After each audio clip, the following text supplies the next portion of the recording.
matagal na siya natulog. Alam niya yung commander-in-chief niya nagtutuluga. Noon pa yan, alam na ng lahat. Baka siya lang hindi. Ang mga pulis.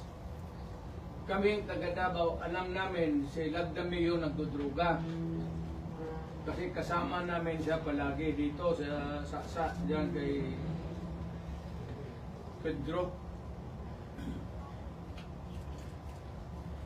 Kaya yung sipo ni mag-usap kami, yung sipo ni Lagdamio magtulo yan.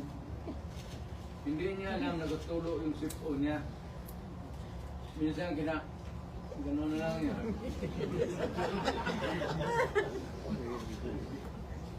Alam ni Marcos na siya Lagdamio durugista. Alam ni Lagdamio na durugista. Magkasama yan sila sa hititan.